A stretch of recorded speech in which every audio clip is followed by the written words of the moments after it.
என்னாருடைய சிவனையை போற்றி, எந்நாட்டவருக்கும் இறைவா போற்றி. அனைவருக்கும் வணக்கம். சிம்ம ராசிக்குண்டான பிப்ரவரி மாத பலன்கள் 2025ஆம் ஆண்டு எப்படி இருக்கும் அப்படிங்கிறத நம்ம பார்க்கலாம்.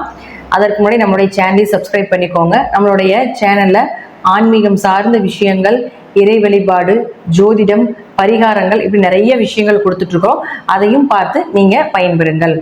சிம்ம ராசியை பொறுத்த வரைக்கும் பார்த்துட்டீங்கன்னா, உங்களை ஆளக்கூடிய கிரகம் நீங்க யார், உங்களுடைய கேரக்டர் என்ன அப்படின்னு சொல்றது சூரியன் தான்.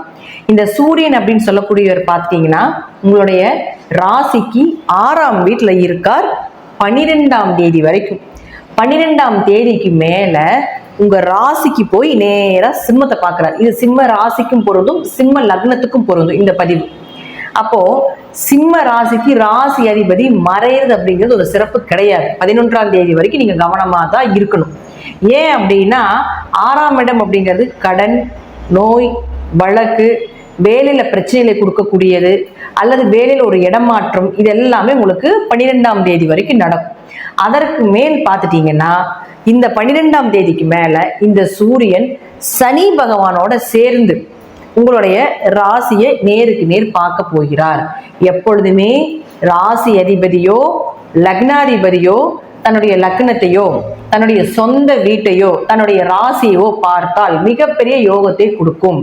அப்ப சிம்ம ராசிக்கு பிப்ரவரி மாதம் 12ஆம் தேதிக்கு மேல நீங்க இப்ப எதெல்லாம் உங்களுக்கு தடையா இருக்குதோ அந்த தடையெல்லாம் 12ஆம் தேதிக்கு மேல உடையும். சூரியன் அப்படின்னா ஒளி கிரகம். மற்ற எல்லா கிரகங்களையுமே நம்ம பஞ்சாங்கத்துல, நம்ம ஆன்மீகத்துல என்ன சொல்றோம்னா ஒரு குருட்டு கிரகம் அப்படின்னு சொல்றோம். சூரியனை மட்டும்தான் ஒளி கிரகம்னு சொல்றோம். அதனாலதான் நவகிரகத்துல பாத்தீங்கன்னா நடுவுல அவரை வச்சிருப்பார். சூரிய உதயம் ஆனாத்தான் எல்லாத்துக்குமே பூஜை. சூரியன் எப்போ உதயம் ஆகுதோ அதற்கப்புறம் தான் நம்ம உலகத்துக்கு வெளிச்சம் இல்லைங்களா? அப்போ சூரியன் தன்னுடைய சொந்த வீட்டை பார்க்கும் பொழுது, இப்ப பாருங்க இந்த சிம்ம ராசி சிம்ம லக்னத்துக்குள்ள கண்டசனி நடந்துட்டு இருக்கும். கண்டசனினால கணவன் மனைவிக்குள்ள பிரச்சனை, வியாபாரத்துல ஒரு செழிப்பு இல்லாம இருக்கிறது, பார்ட்னருக்குள்ள, நண்பர்களுக்குள்ள, இதெல்லாமே இந்த சிம்மத்துக்கு கண்டசனி நடக்கக்கூடிய காலகட்டங்கள் இருக்கும். இப்போ இந்த கண்டசனியினுடைய தடை, அந்த சனி பார்க்கறதுனாலதான் அந்த இடம் இருளாக இருக்குதுன்னு சொல்றோம். அப்போ அந்த இருளை அந்த இருளை உடைத்து அந்த ஒளியை கொடுக்கக்கூடிய கிரகம் சூரியன் 7லிருந்து நேரா உங்க ராசியை பார்க்கும் பொழுது நடக்கும். அப்போ சிம்ம ராசி சிம்ம லக்னக்காரர்கள் எல்லாமே இந்த ஒரு மாதம் உங்களுடைய பிளான் எல்லாமே சூப்பரா நீங்க என்ன நினைக்கிறீங்களோ அது எல்லாமே பிளான் பண்ணி வச்சுக்கோங்க. கண்டிப்பா நடப்பதற்குண்டான வாய்ப்புகள் உண்டு.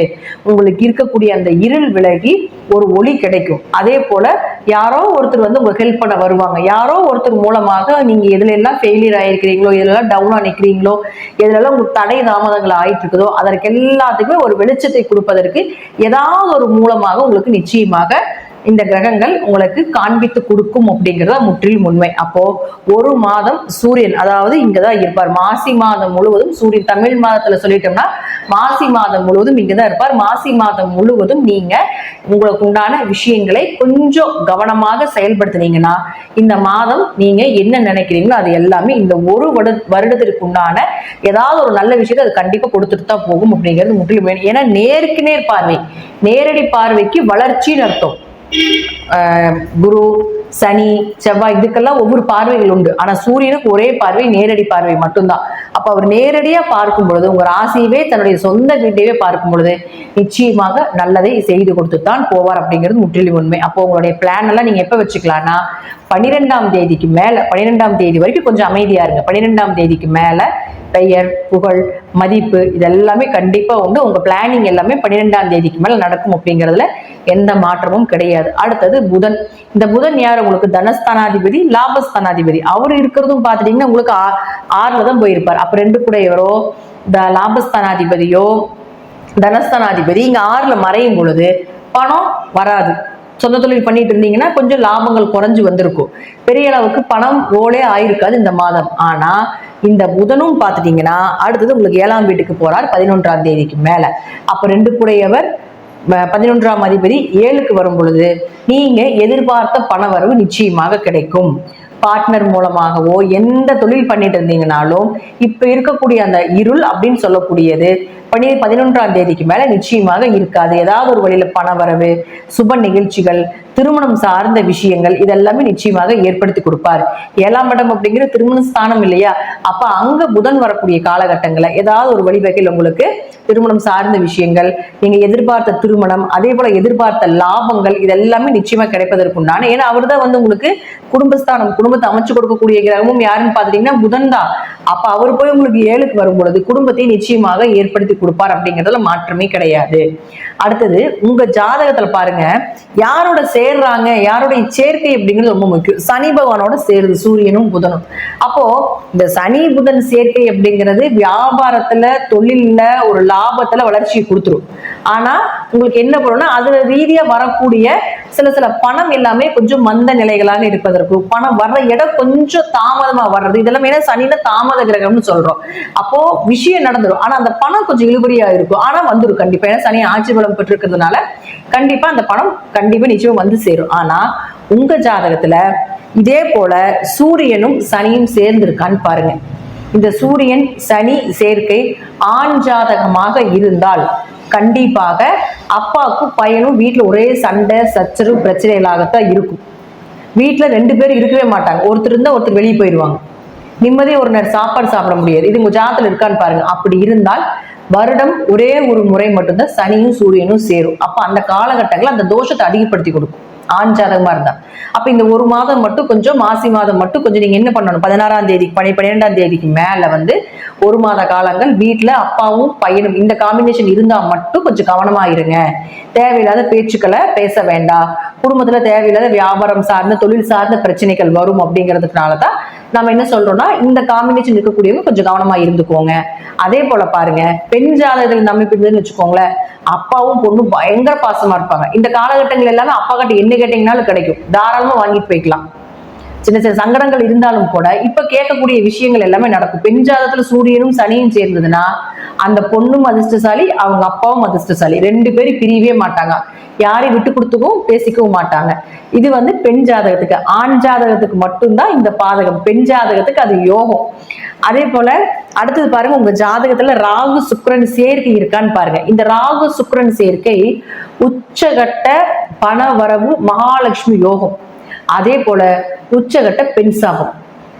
அப்போ உங்க ஜாதகத்துல இந்த காம்பினேஷன் இதுன்னு வச்சுக்கோங்களேன், நல்ல பணவரவு வசதி வாய்ப்புகளோட நீங்க இருக்கிறீங்க அப்படின்னா உங்க குடும்பத்தில் இருக்கக்கூடிய பெண்களுடைய நிலைகள், பங்காளி உறவுகள் இருக்கக்கூடிய பெண்களுடைய நிலைகள், உங்க வம்சத்தில் இருக்கக்கூடிய பெண்களுடைய நிலைகள் எல்லாமே நல்லா இருக்காது. ஒன்னா ஆண் வாரிசாகவே பிறக்கும் அல்லது பெண் வாரிசாகவே பிறந்துட்டு இருக்கும். இதுல இன்னொரு என்னன்னு பாத்துட்டீங்கன்னா பெண்களுக்கு ஒரு நிம்மதி அப்படிங்கிறது இருக்கவே இருக்காது உங்க குடும்பத்துல. அல்லது கணவன் மனைவி பிரிந்து வாழ்வாங்க, விடோவா இருப்பாங்க, அல்லது கணவர் இருக்க மாட்டாங்க.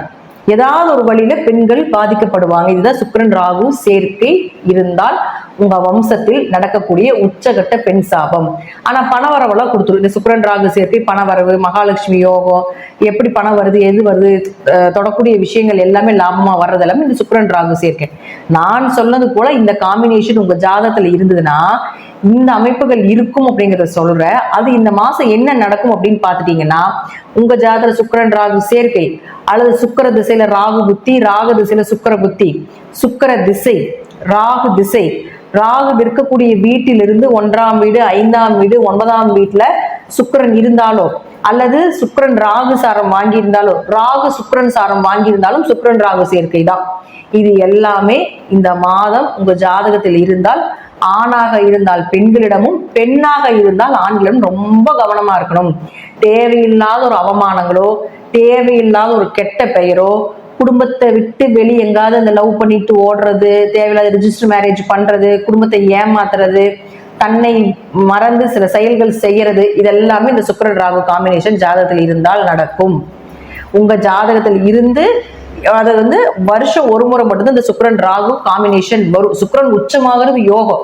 ஆனா இந்த முறை ராகுவோட சுக்கிரன் உச்சமாகிறப்போ இந்த விஷயம் உங்களுக்கு தெரியாம கூட நடக்கும், உங்களையும் மீறி நடக்கும். போதைக்கு அடிமையாகிறது, தனக்கே தெரியாம எப்படி அதே உச்சகட்ட போதையில் இருக்கிறது, என்ன நடக்குது ஏதுன்னே தெரியாத அளவுக்கு சூழ்நிலைகள் எல்லாமே இந்த சுக்கிரன் ராகு கொடுத்துரும். அதனால இந்த மாதம் முழுவதும் இந்த சுக்கிரன் ராகு சேர்க்கை இங்கதான் இருக்க போகுது. தை அமாவாசையில இருந்து தொடங்குது.